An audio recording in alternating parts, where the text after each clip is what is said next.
Bonjour Massinissa, Bonjour Sophie. bienvenue sur le plateau de Dragon Bleu TV. Je suis ravie de t'accueillir. Bah, Euh, Tu es détransitionneur et tu vas nous parler de ton parcours. Et c'est un parcours, c'est un témoignage d'autant plus précieux qu'en fait, le tsunami trans a touché la France avec 10 ans de retard par rapport à ce qui s'est passé dans les pays anglo-saxons et aux États-Unis. Et du coup, la vague de détrans également est beaucoup plus récente en France. Elle commence seulement à nous toucher en France.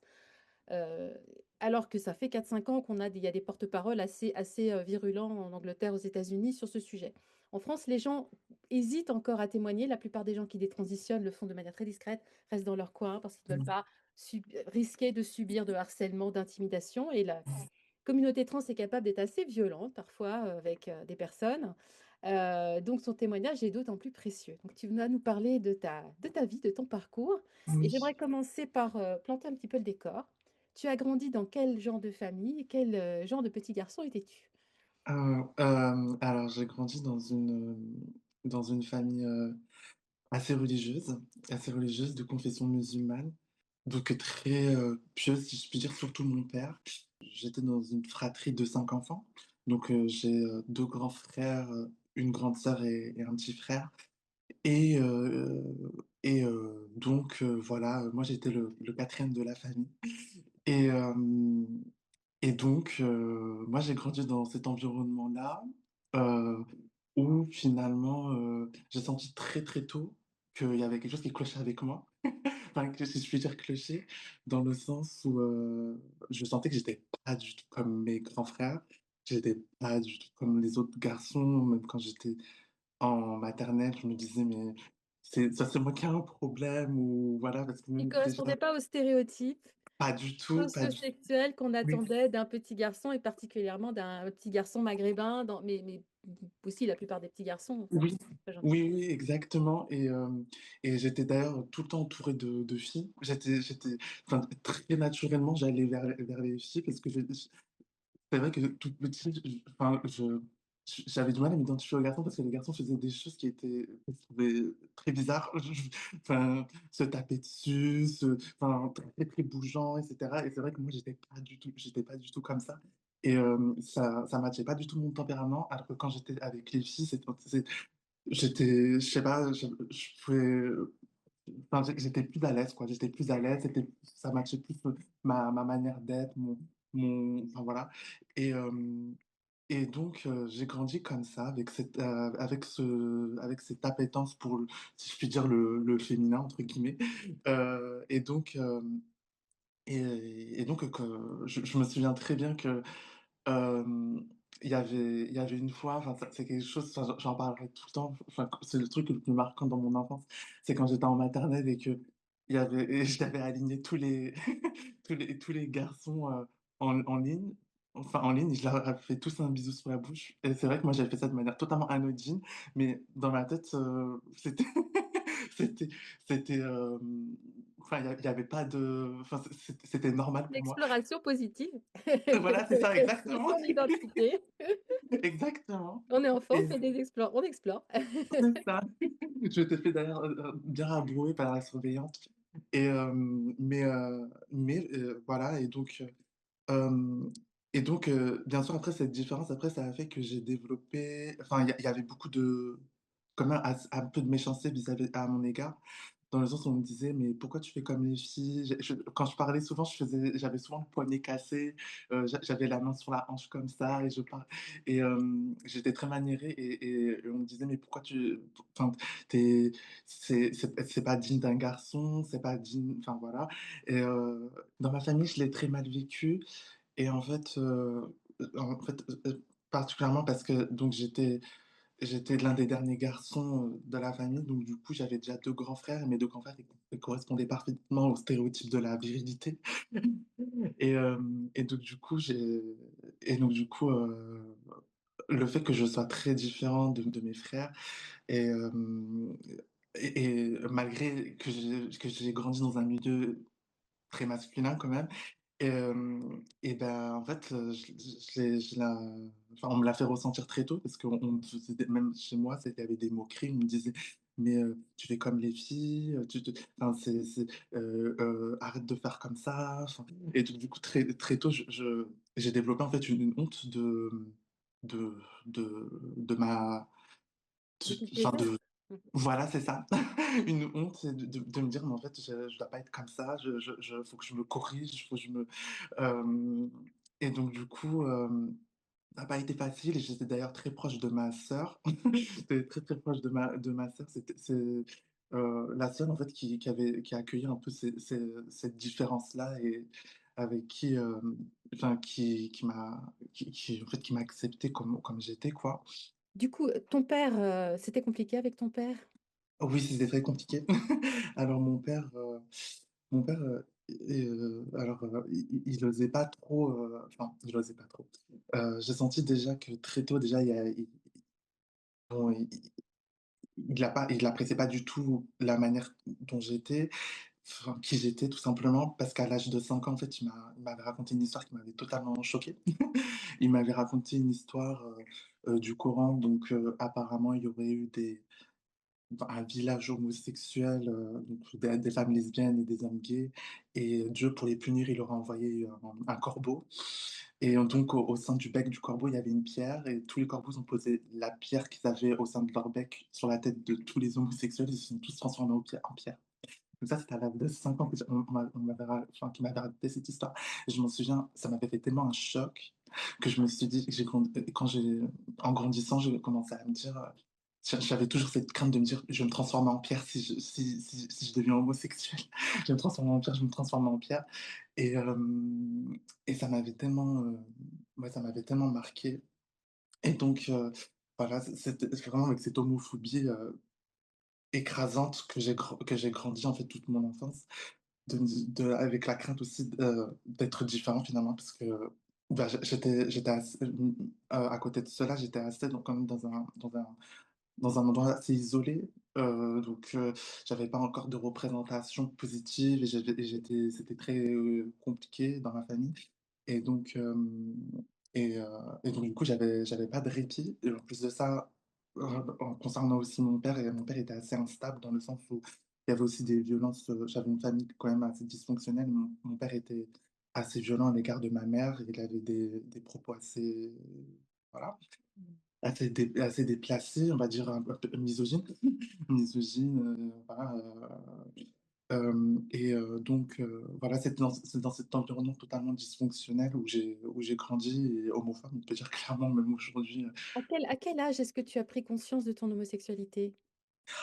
ah, c'est vraiment, à l'adolescence. C'est à l'adolescence où vraiment là, c'est vrai que juste avant, enfin, j'avais eu des signes aujourd'hui de ce qu'on peut appeler de la dysphorie. Parce que quand j'étais petit, j'avais, comme je me reconnaissais pas du tout dans tout ce qui était attribué aux garçons, je disais à ma mère, je faisais souvent des crises d'angoisse où je disais: «Je suis une fille, je suis une fille, je suis pas un garçon, je suis pas un garçon, je suis une fille» et donc ma mère, bon, elle comprenait pas trop ce qui se passait. Elle disait: «Mais qu'est-ce qui se passe?» et et heu et donc du coup, même moi, je comprenais pas trop ce qui se passait. Moi, dans ma tête, c'était voilà, mais avec Le donc contraste est on peut dire que le contraste avec les garçons, avec ce qu'on attendait de toi en tant que garçon était trop violent et tu cherchais à te protéger, en fait, à trouver une solution pour éviter cette dissonance, en fait, complète permanente. C'est ça, exactement, exactement. En fait, ce côté, où voilà, je me dis en fait, j'avais ce truc dans ma tête où je me disais: «En fait, quand je vais grandir et quand je vais devenir adulte, il va falloir que je sois comme ça, il va falloir que je sois comme ça» et moi, je voulais pas jouer à ce jeu-là de l'homme qui va être hyper, macho, de l'homme qui va être, enfin, qui va dénigrer, enfin, je sais pas, les femmes, de l'homme qui va être alors que les femmes, alors que moi, enfin, je le dis tout le temps, enfin, même mes 2 meilleures amies, c'est des femmes et enfin, je suis même le premier je déteste quand on parle mal d'ailleurs des femmes à côté de moi. Mais c'est oui, enfin, je voulais pas jouer à ce jeu-là, en fait, de l'homme, qui surjoue la virilité ou quoi que ce soit et puis je me suis dit: «Non, en fait, je veux pas jouer à ce jeu-là, pas du tout et ça va pas être possible» et donc du coup, ouais, voilà, c'était trop violent et puis voilà, c'était vraiment un je pense que je Tu le as formulais comme ça, du coup. tu as été C'est harcelée à l'école? ah oui, oui, oui. Oui, alors, bah, justement, quand je suis arrivé au collège, Déjà, ça avait commencé déjà, à l'école primaire. Mais à l'école primaire, c'est mignon, on va dire. Enfin, il n'y a pas encore, des insultes, et du harcèlement très organisé, si je puis dire. Mais quand je suis arrivé au collège, surtout à la 6e, je m'en souviens, c'était là où ça a été très, très compliqué pour moi. Où justement, je me souviens d'une image qui me marquera à vie. C'est qu'en fait, du coup, au collège, il y avait tous les garçons d'un côté et toutes les filles d'un côté. Et je m'en souviens qu'il y avait toutes les filles d'un côté et là, tu voyais le petit garçon là qui était dans tout le troupeau de filles et là, je m'en souviens, tous les garçons de l'autre côté me regardaient bizarrement, ils me disaient: «Mais qu'est-ce qu'il fout celui-là?» et et là, je me suis dit: «Il y a» mais moi, dans ma tête, c'était normal. Et donc, mais c'est à ce moment-là, je me suis dit: «Ah, il y a un problème», parce que je le voyais dans le regard des gens, il y a un problème, ça pose problème et et donc du coup, là, je me suis dit: «Ah non, ça va pas le faire». Je sais pas comment je vais je vais, naviguer, mais voilà. Mais ouais, ça a été très compliqué parce que du coup, j'avais, beaucoup d'harcèlement. Beaucoup de harcèlement, scolaire, où c'était, ouais, Tu beaucoup plus agressif au collège, du coup, les ouais. c'est comme c'est ils sont violents, hein, les gamins au Ah collège. oui, C'est oui, oui, vraiment un oui, âge, oui. Oui, ingrat. oui. Oui, oui et je m'en souviens très bien des mots enfin de encore, aujourd'hui des mots qu'on employait, très, très violents et je pense que beaucoup de personnes homosexuelles aussi je pense aussi ont ces mots gravés dans leur tête mais mais c'est ouais et donc du coup, je m'en souviens très bien, il y avait une pente au collège, que j'avais effroyablement peur tous les matins de la monter parce qu'elle donnait, du coup, à l'entrée, du collège, sur l'entrée du collège et je me disais: «Mais c'est le moment où je vais montrer ma tête, tous les garçons vont se enfin tous les enfin c'était pas tous les garçons, mais les garçons qui m'embêtaient, ils allaient me dire: «Ah regardez, il est là» et cetera et ils allaient se ruer sur moi verbalement pour, voilà. Et ça, c'était vraiment pas facile parce que du coup, ouais, j'avais, vraiment cette anxiété-là de me dire: oh là là» et puis du coup, j'ai commencé à jouer un peu un rôle de me dire: «Bon, je vais un peu, comment on peut dire? Tone down», enfin Oui, calmer oui, la essayer de la minimiser la différence voilà, pour, négocier la paix, voilà. voilà, c'est ça, exactement. Alors que à l'intérieur, je savais très bien que je jouais un rôle, c'était pas du tout moi, c'était pas du tout voilà et oui, bah, j'ai ça a «marché», on va dire, entre guillemets, parce qu'à un moment, on me laissait tranquille, mais le naturel revient toujours au galop. En fait, on ne peut pas se mentir à soi-même, H24, c'est pas possible Tout à fait. et hem et donc du coup, bah, c'était hyper compliqué parce que du coup, bah, voilà, le collège, vraiment, voilà, c'était très compliqué.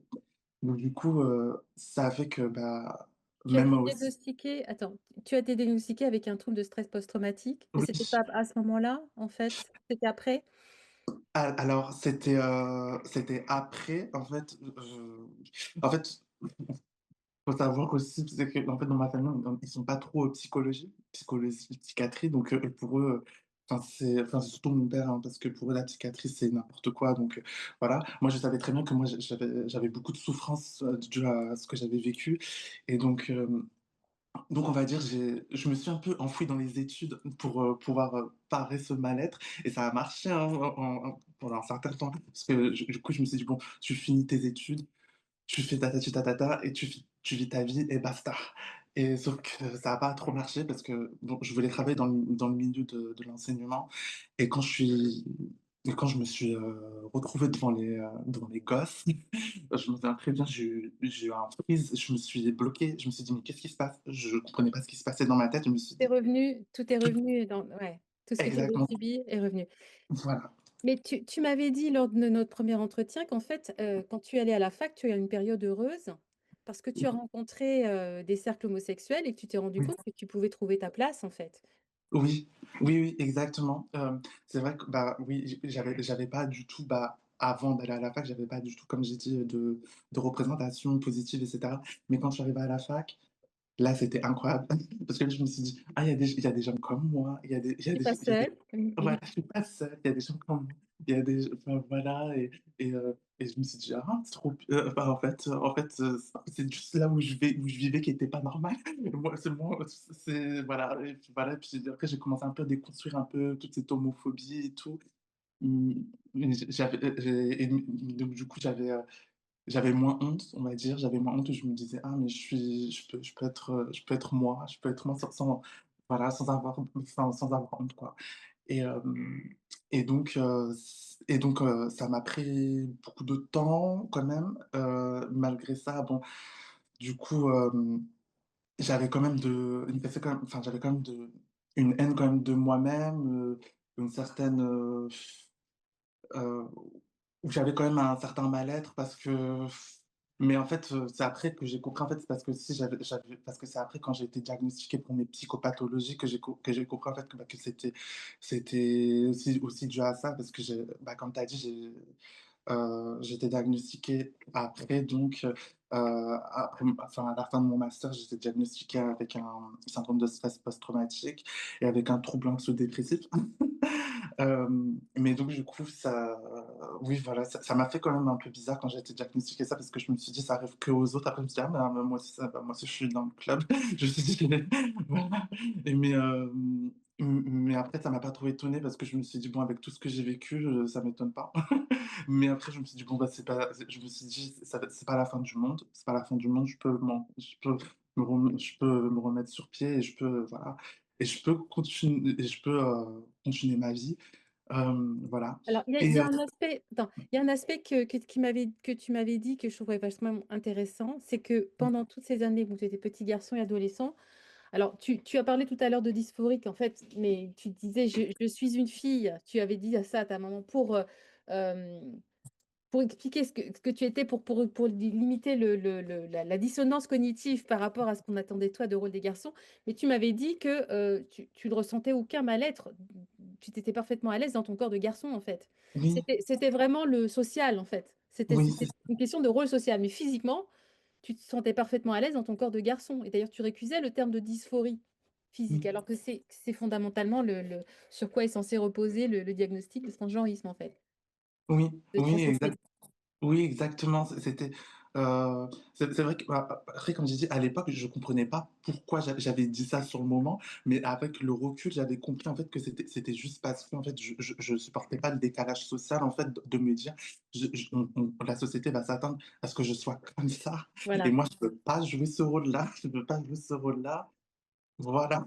Et donc, je et puis voilà, et je savais qu'au fond, il y avait autre chose, c'était autre chose que de la, si je puis dire, de la «dysphorie» entre guillemets, ou du ou voilà, parce que je m'en souviens très bien à 5 ans aussi, je sais pas si tu connais, La Cité d'or, le dessin animé La Cité d'or, et je me Ouais. souviens, je partais voir ma mère et je lui disais: «Maman, je suis amoureux de Esteban». De Et là, ma mère, elle me regardait, elle disait: «Ah bon?»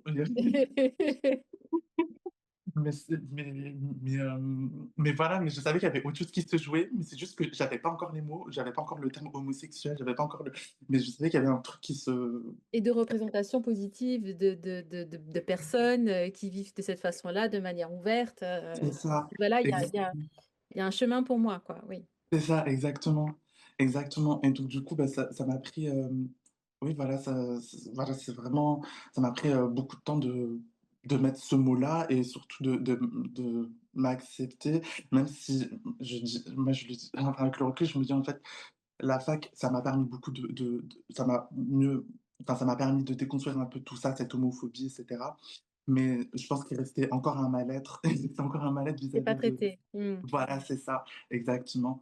Et Alors donc tu commences à aller mieux à la fac et puis mmh, tu t'engages dans le métier d'enseignant. Tu commences par mmh faire des stages et là, tu te retrouves à l'école devant des élèves et il y a tout ton stress post-traumatique qui revient et qui te bloque complètement et du coup, tu tombes en dépression ouais, et tu as fait 2 ans de dépression, c'est ça?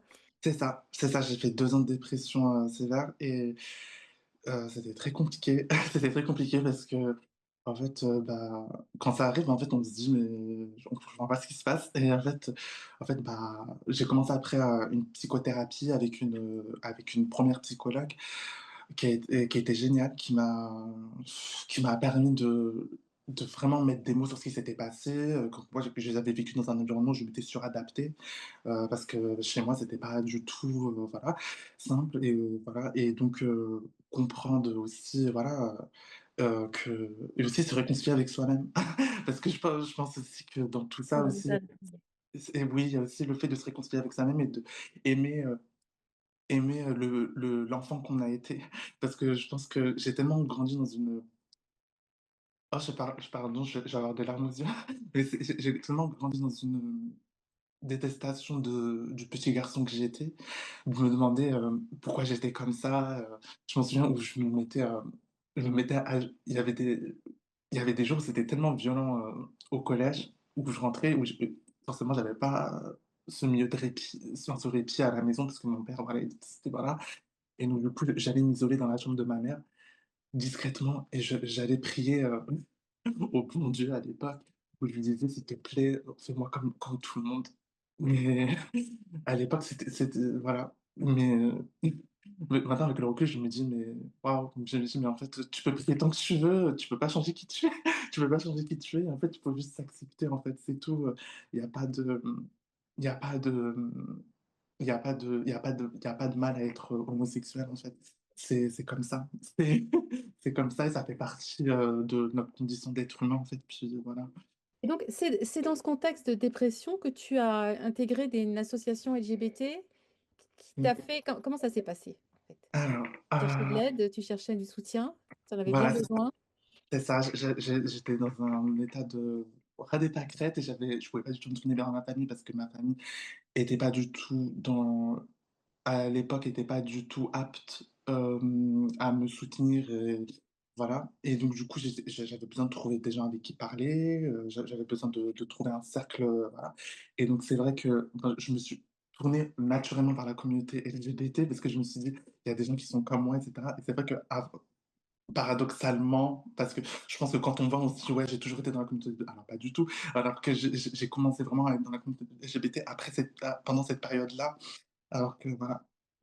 Et donc, quand j'ai commencé, bah, du coup, ça a commencé comment? Bah, je commençais à fréquenter des bars gays et d'ailleurs qui était ça m'a beaucoup permis aussi de reprendre confiance en moi, aussi, de tout ça dans cette démarche de réaffirmation de soi où je commence à, voilà, avoir des petits flirts avec des hommes et cetera. Je me disais: «Ah, je peux plaire», et puis ça commençait à me faire du bien aussi. Je me disais: «Ah bah voilà, voilà finalement t'as as du enfin voilà, tu peux plaire quoi», et donc et puis un jour, il y a, il y a une personne non binaire donc qui s'est présentée dans un bar homosexuel que je fréquentais, et en fait, cette personne non binaire, elle se présentait sous 2 prénoms, un prénom féminin et un prénom masculin.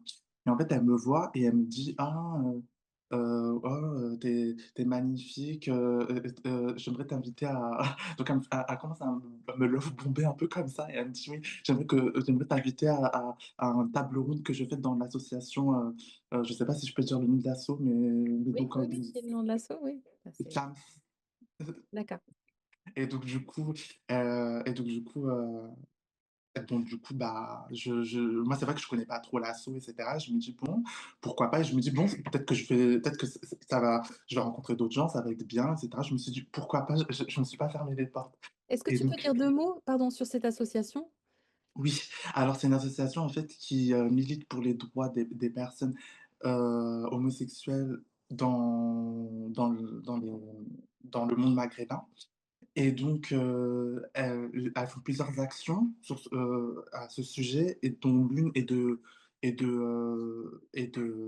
rapatrier, si je puis dire, enfin, De faire venir en France des en personnes qui sont menacées de mort, en fait, c'est ça, pour leur dans leur pays? homosexualité. Même si c'est pas C'est ça. forcément légalement menacé de mort, la vie est très, très compliquée pour les homosexuels qui ont Exactement, pas de passing hétéro, on va dire. Voilà. exactement, De exactement, Maroc, d'Algérie, de ces pays-là? Mmh. exactement, totalement, Donc c'est un et donc travail remarquable au un départ. À la travail base, remarquable, c'est ouais. un travail très, très important, oui. Vas-y. C'est ça, et donc du coup, c'est vrai que moi je me suis dit: «Bon, ça peut être top», et puis je me suis dit, c'est vrai que moi je commençais à aller mieux parce que je commençais aussi à rencontrer des gens et cetera. Je me suis dit: «Ah peut-être pourquoi pas œuvrer pour l'asso, quoi». Je me suis dit: Ça va me donner du sens aussi, un peu plus de sens à ma vie», et puis voilà, et puis donc du coup, bah, je vais à cette table ronde, quelques semaines plus tard, et en fait, cette personne, bon, quand elle m'avait rencontré dans le bar, elle était habillée, on va dire, en homme, et puis quand elle arrive, quand elle était, quand je l'ai vue quand je l'ai revue, bah, du coup, dans cette table ronde, elle était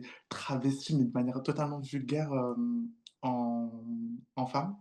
Enfin, mais c'est vraiment, enfin, la perruque, qui va pas du tout, enfin, les vêtements hyper, enfin, j'ai du mal à décrire parce que même moi, j'ai honte d'en Et parler. qu'on comprenne un peu, c'est un homme qui se dit non binaire et Oui. qui là et s'était présenté, avec donc comme tu dis une perruque à débat, c'est un petit peu un marqueur, hein, pour les autogynéphiles. Heu, avec une mini jupe très, très, très, très, très, très, très, très courte, des Oui, barésies, des talons oui, très aiguilles, enfin oui, enfin c'était un plan une pancarte de stéréotypes, c'est ça. socio-sexuels quoi, voilà. C'est ça, avec le rouge à lèvres, même pas, enfin, ultra Maquillée à grossier. la truelle, Voilà, c'est ça. voilà, C'est d'accord, ça. j'ai Et la c'est vrai que compris. moi, ça m'avait surpris sur le moment. Je me suis dit: «Ouh là», ça m'a fait un décalage, mais quand j'ai vu que tout le monde participait au truc, le genre, enfin, lui disait, enfin, s'adressait à lui au féminin, disait elle et cetera. Du coup, je me suis dit: «Bon, écoute», je me suis dit: «Fais comme tout le monde, tu vois?» Voilà. Et donc du coup, j'ai participé au truc et c'est vrai que bon, la table ronde s'est bien déroulée parce que bon, moi, je faisais pas trop attention à lui et j'étais plutôt avec les autres participants. À la fin de la table ronde, il vient me voir et il me dit: «Oui», donc il me parle, un peu de son, je sais pas pourquoi, il me parle un peu de son parcours de transition. Il me dit: «Oui, tu sais, moi, je t'ai pas dit, mais je suis trans» et cetera. Donc moi, j'ai rien compris. À un moment, je me suis dit: «Attends, tu me dis que tu es non binaire, puis après tu me dis que tu es trans» et j'ai dit: «Bon bref, j'ai pas compris» et donc du coup, il me dit: «Oui, j'aimerais, franchement, je trouve que tu es hyper efféminé, je trouve que tu es enfin, tu es, enfin, bref, il me fait plein de compliments vis-à-vis de ma manière d'être, de ma façon d'être et il me dit: «Oui, franchement, si tu transitionnerais, tu serais une belle femme» et cetera. Enfin, il me dit des trucs, voilà, comme ça et donc du coup, moi, c'est vrai que sur le moment, je me suis dit: «Bon, je sais pas ce qu'il raconte» et puis je me suis dit: «Bon, bref» et c'est vrai que comme j'étais aussi dans une période encore de assez quand même de fragilité où voilà et je me disais et comme j'étais que entouré de ces personnes-là à un moment, parce que finalement, c'est ça en fait qui s'est passé, c'est qu'en fait, à un moment, je ne côtoyais plus personne d'autre autour de Parce moi. que tu avais des amis avant, tu avais Oui, notamment des amies femmes, c'est ça, exactement. qui t'ont jamais lâché en fait, avec qui tu avais des relations et à cette Oui, période-là, à partir du moment où tu es rentré dans cette association et sous la coupe de cette personne trans, tu oui. t'es mis à faire le vide autour de toi, c'est ça? Exactement, exactement. En fait, je côtoyais plus mes amis de base, c'est-à-dire, bah, comme tu as dit, les 2 femmes, enfin, enfin, mes 2 meilleures amies, où je commençais à annuler des rendez-vous à la dernière minute, je commençais, enfin et c'est vrai que moi, je m'en rendais pas compte sur le moment Ouais. hem et en fait, ouais, ça s'est fait progressivement un peu cet enclavement où en fait, je me suis enfermé qu'avec, cette personne-là et quelques personnes à côté et en fait, il commençait à me présenter à plein de transactivistes. Il a commencé à me dire: «Mais, tu vu, il y a cette, il y a, je vais te présenter à telle personne, franchement, il est incroyable, elle est incroyable», voilà. C'était des hommes tran mais c'était à chaque fois des hommes ou des femmes trans identifiés, surtout beaucoup d'hommes trans identifiés, hein, je tiens à dire et donc du D'hommes coup, transidentifiés en femmes, c'est oui, ça? voilà, c'est ça et donc du coup, moi, c'est vrai que sur le moment, je me suis dit: «Ah, peut-être que c'est un monde juste que je connais pas». Tu vois? En fait, j'ai senti qu'il y avait un truc qui allait pas. J'ai senti qu'il y avait un truc qui allait pas, mais c'est vrai que je me suis un peu gaslight tout seul. Je me suis dit: «Mais en fait, je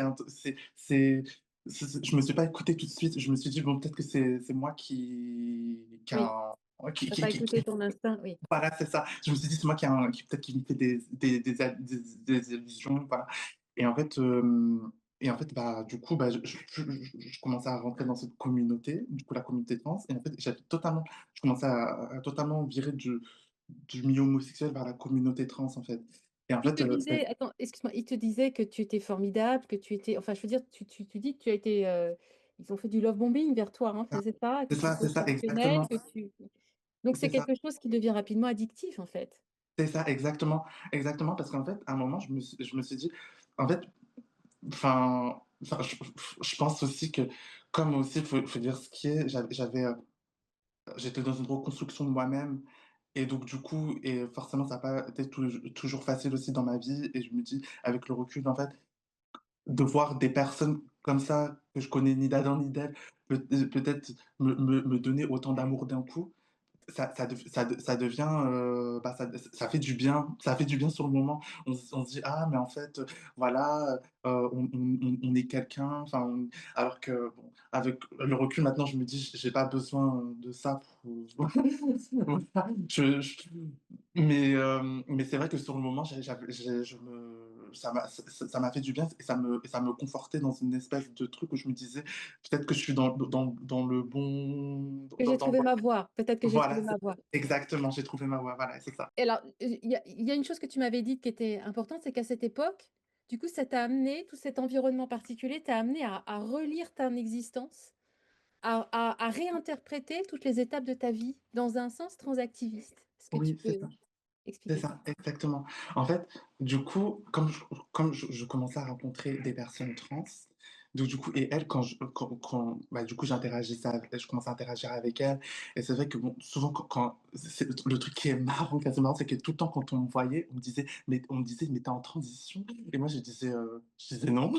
Je disais: «Non, je sais pas» et c'est vrai que je me disais: «Mais bon» et tout le temps on me disait: «Mais tu es en transition, tu es en transition?» Je me disais: «Non, non, non, non» et on me disait: «Ah mais tu es très efféminé, tu es très nanani nanana». Je disais: «Non, pas du tout» et donc du coup on me disait, et donc du coup moi quand je commençais à parler avec elle enfin avec ces personnes et que je disais: «Mais enfin, mais comment vous avez su que, enfin, vous étiez trans?» voilà, et cetera. Tout le temps, c'était des stéréotypes. C'était oui, je jouais tout le temps avec la Barbie. C'était, j'étais jamais avec les garçons, j'étais toujours avec les filles, et cetera. Et c'est vrai que moi, comme j'avais un parcours, bah, je me retrouvais dans beaucoup de Oui, leur voilà, dans leur narration là et moi je me disais: «Mais» je me disais: «Ah mais peut-être que c'est ça» et donc du coup, j'ai commencé à remanier toute mon existence, me dire: «Ah mais si en fait, si j'étais avec les filles et cetera, c'est pas parce que j'étais homosexuel et que j'étais très efféminé, c'est parce qu'en fait, j'étais trans, j'étais un enfant trans et j'étais, et le moment où j'ai dit à ma mère que j'étais une fille, c'est parce qu'en fait, j'exprimais ma transidentité et cetera et donc en fait, j'ai commencé à remanier toute ma le vie. parcours. Mmh.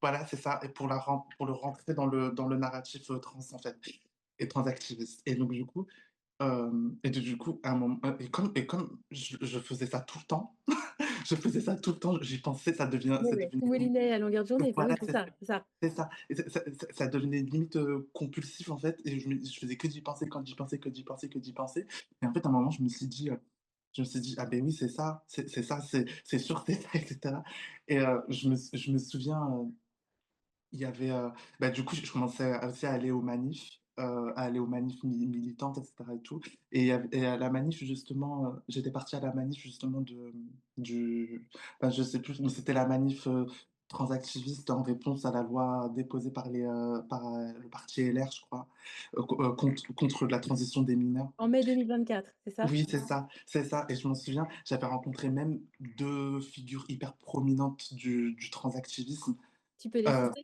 oui, Lexi et Morgan Noam. J'ai Lucie même des photos Agresti et Morgane Noam, oui. oui, j'ai même les photos sur mon téléphone. J'ai,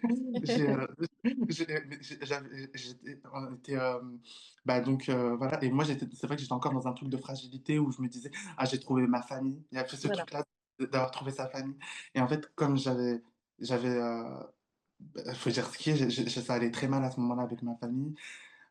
J'étais dans ce parcours de reconstruction personnelle et donc je me disais: «Ah mais peut-être que j'ai trouvé, voilà» et alors qu'en fait pas du tout. En fait, j'étais juste tombé dans une idéologie, en fait et en fait du coup, bah, tout ça, le renforcement social avec les gens qui te disent: «Ah mais tu es incroyable, tu voilà, tu enfin tu vas» Social. Mmh. voilà, c'est ça exactement. On te fait sentir comme si tu étais quelqu'un de je sais pas comment dire, mais de waouh!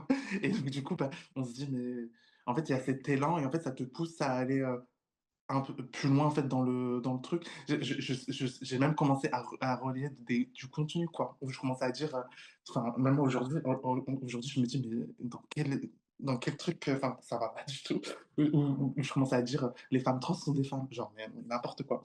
Et maintenant, aujourd'hui, avec le recul, je me dis: «Mais» quand j'ai commencé à quand j'ai compris tout ce qui m'était arrivé, en fait, que j'étais tombé dans une idéologie, que c'était n'importe quoi, j'ai commencé à me dire: «Mais les femmes trans sont des femmes». J'ai dit: «Mais n'importe quoi» et parce que du coup, je me souviens que des fois, pensais à ma mère et je me disais: «Attends, mais là, en gros, je viens de dire que ma mère et moi, enfin, ils sont sur le même ni ma mère est au même niveau que que les femmes trans». Qu'un Je me homme suis qui met une mini-jupe, oui, oui, Voilà, oui. c'est ça. Je me suis dit: «Non, ça va pas du tout». Je me suis dit: «Non, non».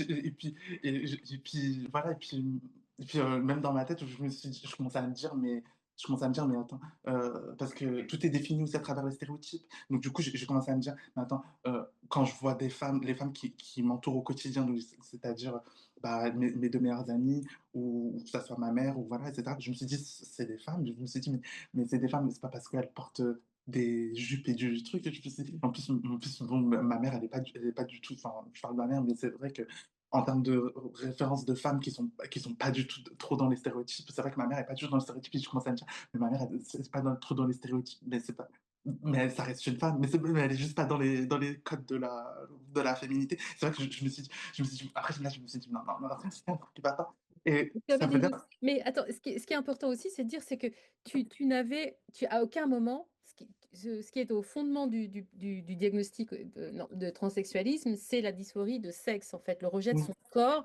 et le rejet viscéral de son sexe. À aucun moment, toi, tu as éprouvé ça, en fait. oui, oui, Tu étais à l'aise dans ton corps de garçon. Ton problème, c'était le rôle qu'on voulait te faire jouer en tant que garçon c'est ça. et les cases dans lesquelles te mettre. C'est ça, exactement.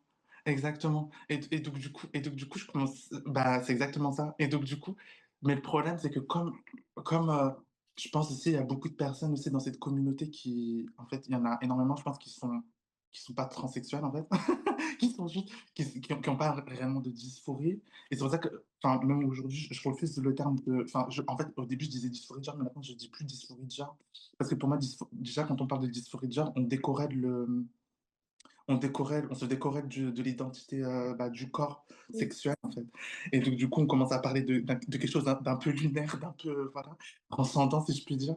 Mais là, oui, dysphorie, oui, oui, mais je pense qu'il y en a beaucoup, en fait, qui ont pas de dysphorie et je me rappelle d'une phrase d'un homme transidentifié femme qui qui m'avait dit et en fait, ça m'a fait il y a un truc qui avait buggé dans ma tête et je me suis dit: «Mais encore une fois, je me suis pas écouté», mais sur le moment, je me suis dit: «Il y a un problème» et cette personne, elle m'a dit, elle m'a dit: «Ah, tu sais, moi, je suis à l'aise avec moi, je suis une femme à pénis, moi, je suis à l'aise avec mon pénis mais je vais me faire quand même la vagino». Mais du coup, je me suis dit dans ma tête, je me suis dit: «Mais attends, il y a un problème. Tu veux te faire une vagino, mais enfin, tu veux te mutiler, mais Et il tu y as a pas de pas de problème dis avec ton il y a pénis. pas Mmh. il y a pas de» je me suis dit: «Attends, il y a un problème». Donc tout ça, en Oui. fait, ça commence toutes ces incohérences, en fait, ça commence À à me s'accumuler.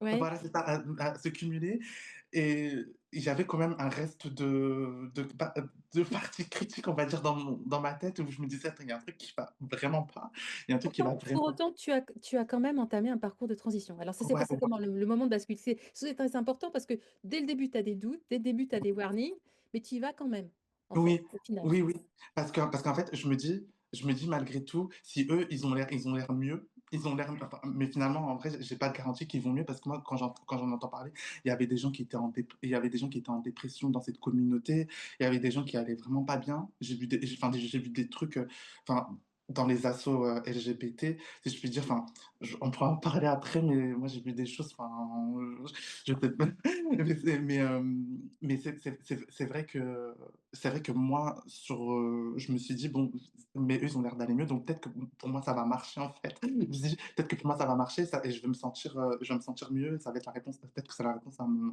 mal-être, quoi» et donc du coup, Tu as rencontré un médecin, c'est ça? Comment ça voilà, s'est passé? je rencontre Ils t'ont un orienté vers un mais comment ça s'est passé? j'ai alors en fait, voilà ce que j'ai oublié de dire, en fait, c'est qu'avant le médecin, il y a eu le psychiatre. Donc en fait, je suis parti chez un psychiatre transfréné, mais moi à l'époque, enfin à l'époque, quand j'ai à l'époque, c'est bah, du coup il y a un an, je comprenais pas, enfin je comprenais transphrénie, bah, du coup voilà, mais je me disais: «Peut-être parce qu'il y a des transphobes». C'est comme ça moi que je réfléchissais, je me disais pas: «Il y a des gens qui appliquent, enfin qui pratiquent leur métier de manière éthique quoi». Je me disais: Oui. «Non, non, c'est parce qu'il y a des transphobes». Donc du coup je me disais: «Ah mais il faut aller voir des psychiatres transphrénés» et donc c'est vrai que la personne je raconte un peu, je sais pas comment ça s'appelle, amnénèse, enfin amnèse, enfin en gros Anamnèse, oui anamnèse. voilà, ça, c'est ça. Donc en gros, parler de son vécu, et cetera. Donc c'est vrai que moi, je parle un peu de mon vécu, et cetera, et le psychiatre direct, il me dit: «Ah non, mais pour moi, vous êtes trans». Direct, il me dit: «Pour moi, vous êtes trans, pour moi, il y a aucun doute, il y a pas de doute à avoir», et donc il me fait le certificat de dysphorie de genre au bout d'une consultation unique. Mmh. Et donc du coup, après je vais voir un un médecin généraliste, et le médecin généraliste, il me prescrit, l'ordonnance, et il Les me met estrogènes? Oui, voilà, c'est ça? sous oestrogène, et il me dit quoi? Il me dit: «Voilà, faut faire vos prises de sang, et ensuite, vous prenez les enfin, on fait d'abord la prise de sang, puis après les oestrogènes, voilà, pour voir en gros le taux de testostérone, et cetera, et cetera». Et donc du coup, je fais tout, et cetera, et c'est vrai que comme je suis encore en lien avec cette communauté, donc j'explique, et cetera, donc ils me disent: «Ouais, c'est bien, c'est bien, après il faut prendre les ostros, après». Et donc du coup, moi dans ma tête, je suis en mode, je fais les choses bien, quoi. Je fais les choses Mmh. bien, et Mmh. donc ça devrait bien se passer. Donc du coup, voilà, donc je commence la 1re prise hormonale d'œstrogène, et c'est vrai que sur le moment, je me suis dit, j'avais plein de doutes. La première fois que j'ai pris ce médicament, je me suis dit: «Attends». C'était un médicament par à voie orale ou c'était une injection? C'était quoi? Le gel. C'est du gel, C'était d'accord, c'est du c'était gel. du gel, et donc du coup, c'est vrai que moi, j'ai pas pris les injections, tout ça, parce que ça, c'est interdit normalement de voilà, enfin, enfin, c'est pas légal, mais je sais qu'il y a des gens qui vendent ça de manière, totalement en mode, dealer de drogue, mais bon. Et donc du coup, oui, voilà, je fais ma première prise, et c'est vrai que bon, je sens rien, et au bout d'1 mois, je commence à avoir les premiers effets, et cetera. Et c'est vrai que, il y a un truc déjà instantanément que je ressens, c'est que j'ai un espèce de j'ai mal aux yeux, et j'ai mal au niveau du crâne, juste là et là et partout. Je me suis dit: «Mais j'ai mal». Je me suis dit: «C'est pas normal», et c'est vrai qu'au ce moment, j'ai pas fait le lien avec les oestrogènes. Je me suis dit: «Mais», je me suis dit: «Bon, peut-être que voilà». Et c'est vrai que pendant toute la prise du traitement, qui a duré un peu plus de 2 mois, voilà, à peu près, et c'est vrai que je me suis dit: «Il y a un problème, il y a un problème». Ça t'a fait replonger, tu as eu affaire à des variations d'humeur? Exactement, exactement. Alors c'est ça, et en fait, déjà que je sortais je venais de sortir d'une dépression, et en fait, ça m'a fait replonger progressivement. C'est-à-dire que je commençais à sombrer, à avoir des pensées bizarres, enfin, pas très joyeuses, voilà, on va dire ça comme ça, et à me dire: «Mais, il y a ça, enfin, en fait, à plus avoir envie de rien faire, motivation down, enfin, la Ouais, motivation qui tu descend, tout. replongeais dans la dépression. Ouais, ouais. Voilà, c'est ça, et après je me suis dit, je commençais à faire rien, je me suis dit: «Mais attends, ça va pas», et donc quand je parlais avec des gens de cette communauté, notamment avec la personne enfin la personne non binaire en question, enfin qui est non binaire mais qui fait une transition, et qui enfin, je j'ai pas tout compris, mais mais donc Je suis pas sûre qu'ils comprennent eux-mêmes, en fait. Le c'est but du jeu, c'est d'être perdu, d'être confus. non, mais c'est ça, et donc du coup et donc du coup, il me dit: «Non, mais c'est normal, au début, c'est comme ça», donc je me suis dit: «Ah, c'est normal», et donc c'est vrai qu'au bout de 2 mois, après j'ai arrêté, et j'ai fait silence radio, parce que je voulais pas dire que j'avais arrêté le traitement, Oui, ça, c'était c'est la chance que tu as eue, c'est que tu as pu arrêter, et voilà. Mais voilà, et tu étais et confrontée à ce discours, où ils te disent, «Tout est normal», en fait. «Tu te sens pas oui, bien, voilà, mais c'est normal. c'est Tu as ça. ceci, cela, mais c'est normal». En fait, il y a tout un discours, auto-immunisant contre le doute. C'est ça, exactement, exactement. En fait, dès que, enfin, quand je commençais à poser des questions, ou à me dire: «Ouais, mais il y a pas des risques», et cetera. On me disait: «Mais non, c'est sans risque. Regarde, tu sais, il y a pas de différence entre», à un moment, on me disait: «Il y a pas de différence entre les hommes et les femmes. Il y a pas de différence. C'est juste, regarde, c'est juste, on est juste des hormones. On est juste des hormones». Donc moi, je me suis dit, à un moment. Bon, sans le recul, enfin, avec le recul maintenant, je me dis: «Mais on n'est que des hormones, non? Non, on n'est pas que des hormones, enfin, l'être humain, c'est un être complexe, en fait. C'est pas que des hormones enfin, qui circulent dans le sang, en fait. Enfin, il y a des génomes, enfin, il y a plein de choses, en fait, et donc c'est vrai que à ce moment-là, enfin, c'est vrai que même après, quand on parle enfin, parce que Ça, c'est la question des bloqueurs de puberté et cetera. On me disait: «Mais non, mais c'est réversible». Il y avait tout ce discours aussi: «C'est réversible, c'est réversible, c'est réversible». Et je me souviens d'ailleurs quand, j'étais parti dans une, parce que quand j'ai comme enfin, avant d'avoir commencé ma prise de hormonale, j'avais, j'étais parti dans un groupe, concernant le genre, enfin, dans un questionnement sur le genre, voilà, c'est ça, c'était, organisé par Outtrans. Trans. Oui, oui, oui, d'accord, outrance. Oui, oui. Et c'était organisé dans le bar lesbien La Mutinerie. Donc du coup, c'est un bar lesbien qu'ils ont colonisé pour pouvoir, tenir leurs, trucs, leurs réunions transactivistes et cetera et tout. Et d'ailleurs, moi maintenant, j'ai ce lieu, moi je peux dire que c'est en fait, c'est un lieu sectaire en fait. C'est là en fait où moi je peux dire, ils font leur prêche de secte, parce qu'en fait, moi ce que j'ai vu là-bas, c'était que des gamins. Moi je pensais que j'allais voir des gens de mon âge et cetera. Mais en fait non, j'ai vu que des gens qui avaient 14 ans, 15 ans, des gamins quoi. Des gamins qui étaient là et le président transidentifié, Anaïs, il disait: «Mais c'est quoi vos pronoms?» Et là, tout le monde fait le tour de table et tout le monde dit des trucs, mais à un moment, moi, pour moi, ça s'arrête à il et elle, c'est vrai. Donc C'est pas avec ce zozir, tout ça, c'est pas allé voilà, là-dedans. c'est ça. Mais j'ai même entendu Hul, je me suis dit: «Houl».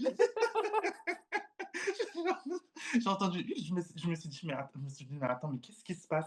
Et je me et donc Hul, et cetera, et cetera, et cetera, et je me suis dit: «OK, OK, OK». Et donc du coup, et je m'en souviens d'un épisode qui m'avait marqué, d'un épisode vraiment qui m'avait marqué, à l'esprit. Il y avait une femme, enfin une fille, qui en fait qui était sous bloqueur de puberté depuis ses 14 ans, 15 ans. Et en fait, en fait, moi j'ai cru que c'était au début que c'était un garçon parce qu'en fait elle avait pas de caractéristiques, sexuelles développées, secondaires développées, elle avait une coupe garçonne et cetera. Et je me suis dit, après, elle pose la question au président et elle dit: «Mais en fait, moi j'ai une question, j'ai été sous bloqueur de puberté pendant 6 ans et donc j'aimerais savoir, je sais pas si je dois arrêter ou pas». Parce que mon médecin, il m'a pas aiguillé là-dessus. Et donc là, ça se voyait sur la tête, du président là, qu'il était totalement, enfin, ça se voit qu'il était pas, enfin, il savait que ça devait pas se faire, mais il lui lâche un mensonge comme ça, il lui dit: «Mais, ah, ça je sais pas du tout, ça je sais pas du tout, faut voir avec ton médecin». Mais dans ma tête, je me suis dit: C'est «Mais pas censé donner un avis médical, mais c'est grave. Effectivement, tout ça, ce sont des cobayes, quoi. Ces gosses sont des cobayes. c'est ça». Et puis après, je me suis dit dans ma tête: «Mais attends, il y a un problème. Il y a des gens qui sont médiqués, mais ils savent pas ce qu'ils sont en train de faire». Enfin, comment Et on les peut médecins laisser eux-mêmes ne entendre savent pas. Ouais, ouais, ouais. c'est ça. Et donc du coup, c'est vrai que tout ça, quand j'ai commencé avec ça en amont et plus, lorsque j'ai commencé la prise hormonale, j'ai commencé à me dire: «Mais attends, il s'est passé tout ça, il s'est passé ça, est-ce que vraiment?» Voilà. Et donc et là, je me suis dit: «Non, écoute, t'arrêtes ce délire». Je me suis dit: «Tu ce délire, tu pas besoin, c'est pas ça de base ton problème, c'est pas ça de base, de la base des bases. Tu es un homme, tu es homosexuel, en fait, de base et de base. C'est ça la base des bases. C'est pas que tu serais né Et soi-disant c'est dans le très mauvais». bien et il y a pas de honte à avoir et tu as ta place. Bah, voilà, Voilà, c'est voilà. ça, c'est ça. Il peut être heureux comme ça, bien sûr. Voilà, c'est ça exactement. Et je me suis et c'est vrai que il y avait ce truc aussi que je supportais pas aussi dans cette communauté. C'est que en fait, c'était une culture de l'apparence que je trouvais très problématique, parce que Ce n'est que de l'apparence, ouais. voilà, c'est ça. Et moi, je m'attache pas du tout, ouais, je préfère l'être, enfin, l'être, en fait, c'est l'apparence au détriment de l'être. Et pour moi, ça devrait être le contraire, en fait. Bien sûr, je pense que c'est important quand même d'avoir un certain, enfin, enfin, c'est toujours mieux de plaire que de pas plaire, mais je pense que ça faut pas que ça en devienne maladif à ce point, en fait, quand Mmh. on arrive à un moment où on se dit: «Mais», heu, enfin, parce que même au sein de cette communauté, il y a beaucoup d'hypocrisie, on va se comparer au passing de l'un et de l'autre et cetera. Je me suis dit: «Mais en fait, c'est quoi le but, en fait? Je comprends pas». Et en fait, voilà. Et en fait, je me suis pas retrouvé du tout dans tout ce délire et je me suis dit: «Mais en fait, moi, c'est pas cette vie-là que je veux. Je veux pas Donc tu as claqué la porte, en fait. Tu as voilà, juste tu as arrêté ton traitement et tu es parti. Voilà. voilà, c'est ça, exactement. Et j'ai fait vraiment, je suis parti en sous-marin. C'est pour la C'est-à-dire que plupart des trans en voilà, c'est France ça. ailleurs, ouais. C'est ça. Et donc, du coup, parce que je savais que si j'étais vocale par rapport à ça, etc., bon, il y avait des risques de représailles, etc. Et c'est vrai que sur le moment, je me suis dit, oui, j'ai vu ce qui se passait dans les pays anglo-saxons, etc., avec les transitionnaires qui se faisaient lyncher de tous les côtés.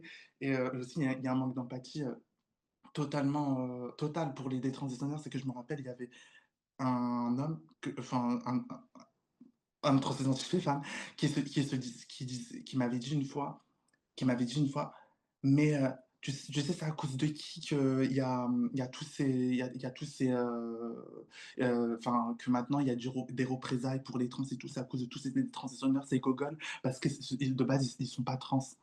Donc c'est vrai que ce truc, ça m'avait grave choqué parce que je me suis dit, mais attends, je me suis dit, mais déjà, le truc qui m'avait le plus choqué déjà, je pense que c'était le manque d'empathie, où je me suis dit, il y a un manque d'empathie total pour les personnes, en fait. Et, et Un secondo, refus de la réalité.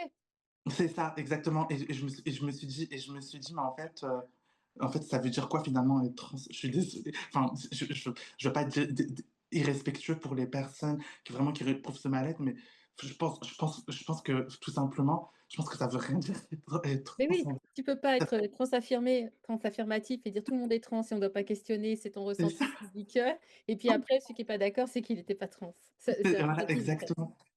Parce que eux-mêmes, je pense qu'ils sont dans une croyance. Ils sont dans une croyance et donc il y a le mur de la réalité, il y a des gens qui sortent du délire et en fait, ça renvoie quelque chose aussi à eux-mêmes et donc je pense qu'ils se disent: «Mais bah non, c'est eux le problème, c'est les gens qui sont Si revenus tu en arrière». commences à détricoter en fait, à tirer sur un fil, il y a tout le cha parce que c'est un château de cartes, tout ce qui s'écroule. C'est pour ça qu'ils Oui, sont obligés d'être engagés à fond dans leur truc. Parce que c'est ça. tu laisses la place au doute, tout s'écroule en fait. Exactement, exactement, parce que justement tout en fait, maintenant je peux le dire aujourd'hui, hein, c'est une croyance, c'est religieux en fait, il y a pas de fondement scientifique. C'est-à-dire qu'aujourd'hui on vous parle de genre, mais identité de genre, mais je suis désolé, mais c'est quoi l'identité de genre? C'est vrai que ça m'a rendu aussi un peu critique du genre, je vais pas mentir, tout ça, où je me suis dit: «Mais en fait, bah, ça veut dire quoi l'identité de genre dans tout ça?» Je suis désolé, c'est quoi? Incapable de le définir, mais bien sûr que ça Incapable de définir, c'est ça et puis c'est circulaire et puis même quand on leur demande quand on leur demande, «C'est quoi qui fait de toi une personne comment tu sais que tu es trans?» Ben, ils sont pas d'accord les uns les autres avec, les définitions qu'ils ont d'une personne trans. Parce qu'il y en a qui vont te dire: «Ah c'est vrai que même moi quand j'ai commencé à regarder des interviews, enfin des personnes critiques du genre à l'international, c'est-à-dire comme Blair White et Buck Angel, mais même eux, ils sont confus aussi parce que même quand j'entendais Blair White, il disait c'est comme ils disent les HTS, enfin les homosexual, transsexual, donc les personnes qui sont de base homosexuelles et qui sont après transsexuelles. C'est vrai que même moi, ok, je me suis dit ok, mais il y en a d'autres qui disent non, c'est pas ça. Et donc, et pourtant, ils sont aussi, enfin, je me suis dit, bon, finalement, personne ne sait ce que c'est. Personne ne sait ce que c'est. c'est C'est le juste que propre des choses qui n'existent pas, c'est qu'en fait tout repose sur une définition sociale. Donc en fait c'est du moulinage à l'infini en fait. c'est ça, exactement. Et en fait, je me suis dit, et c'est pour ça aussi, et c'est un autre truc qui, voilà, avec tout ça, où après là que j'ai commencé à m'engager aussi dans LGB Alliance, maintenant dans l'asso que je fais partie. Et, et donc, du coup, c'est là où Tu sais j'ai que je me fais commencé à. traiter d'homophobe, c'est insupportable, hein. Non, Mais c'est alors qu'il y a non, pas plus dis-le, qu'il y a pas plus homophobe que le transactivisme, en fait. oui, C'est eux oui, qui parce que sont homophobes. c'est une thérapie de conversion. C'est Et une voilà. thérapie de conversion pour les homosexuels. C'est parce que finalement, enfin, moi, avec mon parcours, etc., je me dis, en fait, il y a quoi? En fait, c'est qui les personnes qui sont le moins conformes au genre que bah, les personnes homosexuelles, en fait. Et donc, du coup, bah, c'est vrai que moi aussi, je me bats maintenant contre un autre discours, c'est quand on dit la transidentité, c'est comme l'homosexualité, parce qu'on dit, oui, ça se choisit pas. Moi, maintenant, je dis, bah, je suis désolé.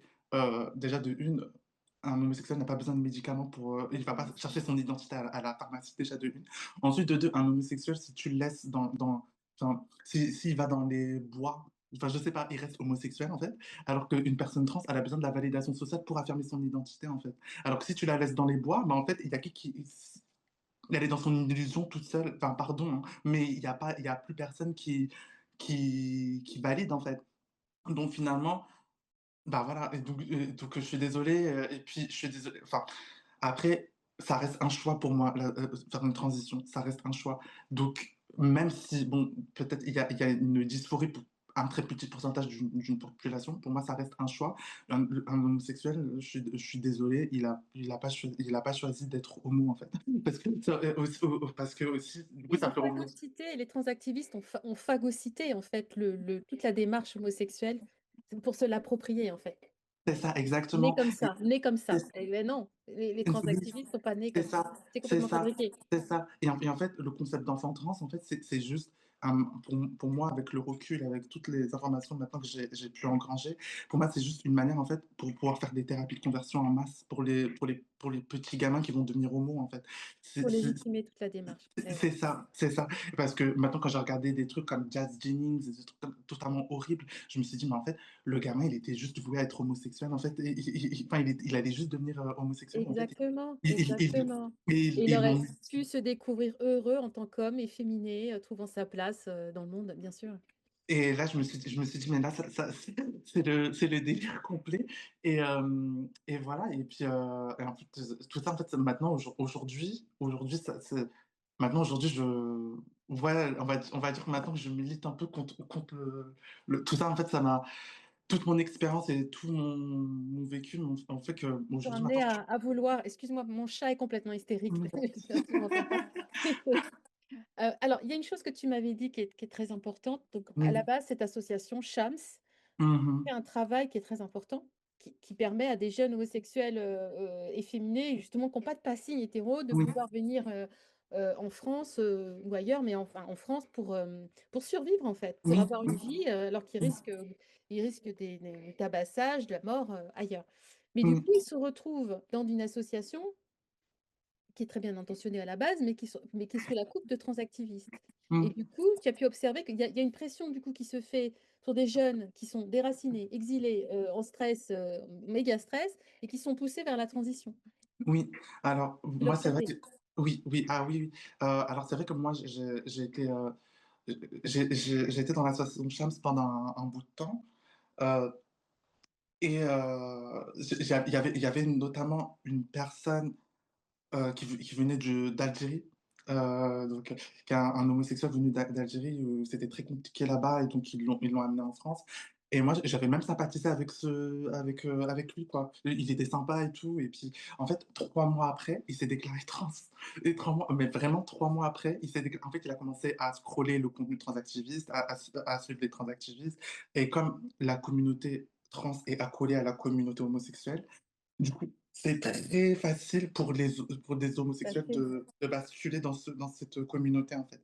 Et donc, bah, au bout de 3 mois, il a commencé à dire: «Je suis trans, en fait, voilà», alors qu'il était, enfin, quand je vous dis qu'il était à l'aise avec son corps, il était totalement à l'aise. Enfin, il portait des débardeurs, enfin, il était hyper efféminé, il était totalement à l'aise avec son corps d'homme, et en fait, c'est vrai que je me suis dit: «Il y a un problème», je me suis dit: «Il y a un problème», heu Oui, enfin, c'est il y tragique, a un c'est et tragique. voilà, ils se font happer par le transactivisme, et notamment, je voulais revenir aussi enfin, parce que là, on parle des assos, je voulais revenir aussi sur une chose, enfin, je peux aussi observer aussi dans les assos, ce qui est enfin, des choses très graves aussi dans les assos, mais je pense qu'ils en parlent pas.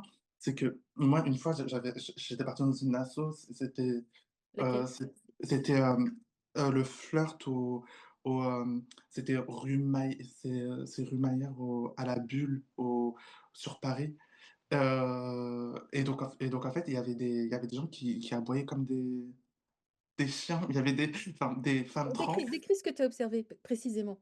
C'était des heu mineurs? C'était des enfants? C'est ça? Comment ça En en qu'est-ce que en fait, tu as c'était des mineurs. Pour moi, c'était des mineurs pour moi. Enfin, de ce que j'ai vu, pour moi, c'était des mineurs qui aboyaient comme des chiens, qui faisaient enfin des bruits de chiens, quoi, des bruits de chiens, et en fait, ils les ont isolés dans une salle, et ils ont dit: «Il faut pas faire attention.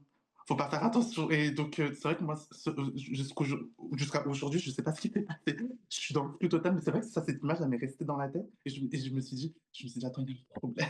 La seule réponse que j'ai pu avoir, c'est des femmes trans, faut pas faire attention. Je me suis dit: «Mais, j'ai pas compris». Bref, et donc voilà.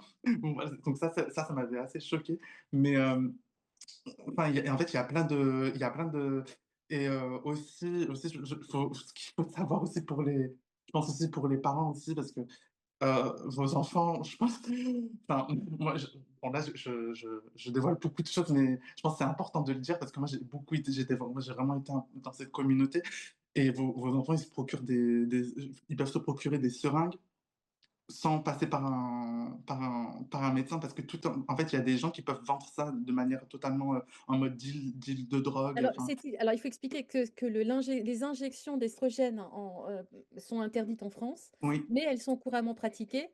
C'est oui, au sein des associations ou des oui, personnes qui font partie oui, des associations, en oui, fait, se oui, procurent aux enfants.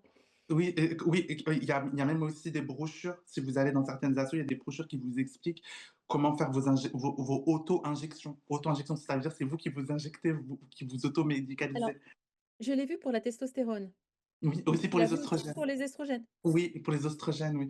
D'ailleurs, sur LGB Alliance, on en a parlé la dernière fois. Ils sont enfin, ils peuvent se procurer en plus très facilement, hein. Très facilement, c'est-à-dire il y a des groupes sur Instagram où qu'ils peuvent rejoindre et ils peuvent avoir accès aux seringues et cetera. Et en plus, c'est pas donné, hein. C'est cher, Ce sont mais ces groupes voilà. qui les vendent? C'est sur ces groupes qui D'accord, oui, c'est oui, du oui, trafic d'hormones, en fait? Parce que les gens exactement. qui les vendent ne sont pas médecins. Exactement, exactement et en fait, ils vous vendent différents types de dosages, c'est-à-dire ils vont vous vendre mais vraiment quand je vous dis c'est c'est vraiment C'est de le dommage. l'automédication, c'est Voilà strictement interdit, voilà. et voilà, et c'est des dosages, en fait, où finalement on n'a aucun recul parce qu'ils font des mélanges, un peu d'œstrogène et légèrement de testostérone pour pouvoir avoir quand même les effets un peu pour pouvoir compenser les effets un peu dépressifs des oestrogènes sur, les corps des garçons. Mais ça enfin, ils font des mélanges, finalement, enfin c'est du voilà, L'apprentis sorcier, ouais. voilà, c'est ça et donc du coup, bah, là Et ça les s'adresse à des mineurs. Tu l'as vu adressé à des mineurs. ah oui, oui, oui, oui, oui, oui, oui, oui, Des mineurs de quel âge? De quel âge? heu il peut y avoir enfin 16 ans, 17 ans, 16 ans, 17 ans. Il y a des trucs de auto-injection, et même sur la brochure, c'est même pas marqué pour majeurs ou quoi que ce soit, hein. C'est marqué, c'est pour tous. C'est vraiment, voilà, c'est c'est vraiment, Mets-lui l'élixir. voilà, c'est ça. Donc les gens, ils peuvent avoir accès aux trucs hyper facilement, en fait.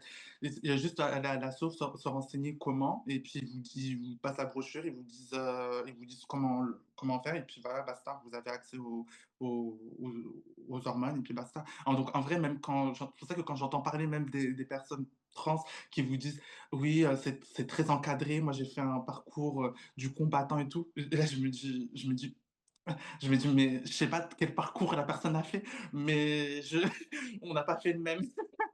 On n'a pas fait le même et je pense C'est que plus vrai beaucoup de du tout. personnes Ça a ont été vrai il y a 10 ans, 20 ans, c'est plus vrai du tout. c'est plus vrai du tout, tu peux te il y a même plus besoin de diagnostic, il y a plus besoin de diagnostic, il y a plus besoin de rien. Il faut être très vigilant aussi par rapport aux thérapeutes, choisis. C'est vraiment je pense qu'il faut parce que c'est vrai que moi, j'étais au début dans une démarche où je voulais tout le temps avoir, enfin, où je voulais avoir des personnes LGBT friendly parce que c'est vrai, comme j'ai dit, hein, avant, j'associais tout le reste à des transphobes. Je disais: «C'est des transphobes, c'est des transphobes» et donc du coup, je me disais: «Mais en fait, voilà» et c'est vrai que sur le moment c'est vrai que maintenant avec le recul, je me dis: «Mais en fait, il faut vraiment, enfin, je dis ça mais pour les gens aussi qui nous écoutent, s'il y a des gens, enfin, qui sont comme moi dans et en fait, vraiment enfin, voyez il faut voir des psychologues, en fait, qui sont pas du tout des idéologues. Oui, oui. Des Un vrai des thérapeute, oui. oui, d'un vrai thérapeute, en fait, c'est-à-dire, des gens vraiment qui cherchent votre intérêt en tant qu'individu et pas défendre une idéologie, en fait et c'est vrai que moi, je m'étais dirigé vers l'Observatoire de la petite sirène. L'Observatoire de la petite sirène où j'ai pu avoir un entretien avec Céline Masson qui d'ailleurs qui est formidable, qui m'a, hem, en fait, j'avais fait parce que j'avais aussi témoigné pour l'Observatoire de la petite sirène, mais aussi du coup, j'avais fait aussi une petite psychothérapie entre guillemets avec elle. Donc du coup, et quand je lui racontais un peu mon parcours, parce que c'est vrai que tout ça, en fait, ça m'avait déboussolé dans ma tête. Donc faut dire ce qui est, cette idéologie, franchement, elle vous savez plus ce Déstabilise qui mentalement, ah en mais plus de l'effet des hormones, contraires, bien sûr. c'est ça, vous savez plus, vous êtes plus ancré dans la réalité, en fait. C'est totalement délirant, mais donc du coup, bah, quand j'ai commencé à raconter mon histoire, et cetera, c'est vrai que je lui disais: «Mais je sais plus, qu'est-ce que je suis?» Moi, je disais: «Mais je sais plus, qu'est-ce que je suis? Je suis un homme, mais je suis homosexuel, mais pourquoi?» J'ai commencé à penser que j'étais transsexuel ou voilà. Et c'est vrai que quand je lui ai raconté un peu mon parcours à Céline Masson, elle m'a dit «Mais en fait, vous êtes juste homosexuel», parce que quand je lui ai raconté un peu mon parcours, elle m'a dit: «Mais c'est le parcours typique d'une personne homosexuelle, en fait». C'est parce que c'est vrai qu'en fait, il y a aussi un autre truc que je voulais dire par rapport à la soi-disant dysphorie, c'est qu'en fait, souvent, tu peux éprouver de la dysphorie pendant l'enfance, mais en fait, souvent, cette dysphorie, elle se résorbe et après ça fait que, bah, pour les personnes homosexuelles et du coup, après, elles deviennent homosexuelles, en fait. Souvent, il y a ce truc-là qui se joue. Mais c'est pour ça qu'en fait, il faut prendre son temps, il faut pas, surtout pas écouter de l'enfant dès qu'il dit, mais voilà, et dire amen à tout ce Le qu'il temps dit. de grandir, oui, oui. Oui, voilà, c'est ça. Et pas prendre au premier degré, des choses qui sont aussi des explorations, parce que tous les enfants explorent. Mmh, C'est ça, totalement. c'est ça, exactement. Qu'est-ce que tu voudrais dire aux jeunes aujourd'hui, aux jeunes homosexuels qui sont confrontés au même problème que tu as eu? Qu'est-ce que tu voudrais, leur transmettre comme message? Hem, de se faire confiance, de prendre le temps de s'aimer, prendre le temps de se découvrir. Vraiment, c'est important. De se dire en fait que, hem, je pense pas que l'amour de soi, ce soit dans le rejet de son corps. C'est plutôt dans s'accepter dans sa différence et dans la beauté de ce qu'on est, en fait. Parce que malgré tout, on fait partie de la diversité humaine. On fait partie de la diversité humaine, même si aujourd'hui avec le transactivisme, on essaie de nous faire croire que c'est eux qui font partie de la diversité, même s'ils nous demandent de nous mutiler.